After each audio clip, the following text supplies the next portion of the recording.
மதிப்புமிகு மஞ்சள் உலோகமான தங்கம் உலகம் முழுவதும் பாதுகாப்பான முதலீடாக மாறி இருப்பதால் அதன் விலை ஏகத்திற்கு எகிரி வருகிறது.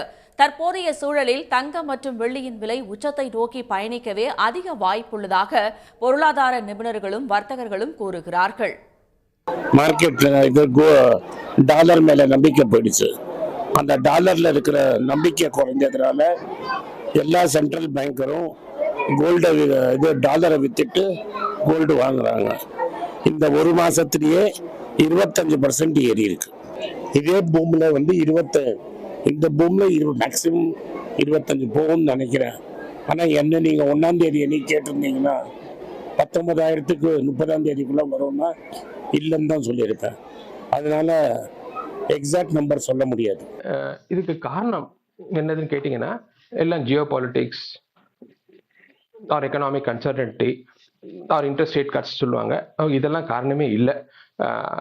தங்க விலை கூறுறதுக்கு லைக் ஒரே ஒரு காரணம் தான் இருக்கு. நம்ம 1971 நம்ம பேப்பர் டாலர் மானிட்டரி சிஸ்டம்ல இருக்கோம். அந்த ஸ்டாண்டர்டை விட்டு நம்ம கோல்ட் ஸ்டாண்டர்ட் நோக்கி போயிட்டு இருக்கோம். இப்போ நம்ம கோல்ட் ஸ்டாண்டர்ட் போகணும்னா தங்கத்தோட விலை இப்போ இருக்கிற லெவல்ல இருந்து 5-10 மடங்கு கூடனா தான் நம்ம கோல்ட் ஸ்டாண்டர்ட் போக முடியும். அதுதான் தங்கத்தோட விலை கூடிக்கிட்டே போகுது. இதே காரணத்தினால தான் வெள்ளியோட விலையும் கூடுது. பட் இந்த வருஷத்துல என்ன கேட்டீங்கன்னா அட்லீஸ்ட் 20,000 தாண்டிடும். அதை விட ஜாஸ்தி போறதுக்கு தான் வாய்ப்பு இருக்க தவிர அதை விட கம்மியா இருக்கிறதுக்கு வாய்ப்புகள் ரொம்ப கம்மி. இன்னைக்கு $5,550, அது $6,850 அப்படின்னா $1,300 விலையேற்றம் ஆகிறதுக்கு வாய்ப்புகள் இருக்குன்றாங்க. அப்போ 30,000 ஒரு பவுனுக்கு கூடுறதுக்கு மிகப்பெரிய வாய்ப்பு இருக்குது. இன்றைக்கி $1,30,000 ஒரு பவுன் இன்னைக்கு ரேட். இந்த நிமிஷத்தில் ஜிஎஸ்டியோட சேர்த்து $1,35,700 தங்கத்தினுடைய விலை இருக்குது.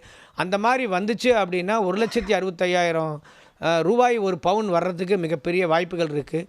உடனுக்குடன் செய்திகளை தெரிந்து கொள்ள சன் நியூஸ் பெல் ஐகானை கிளிக் பண்ணுங்க.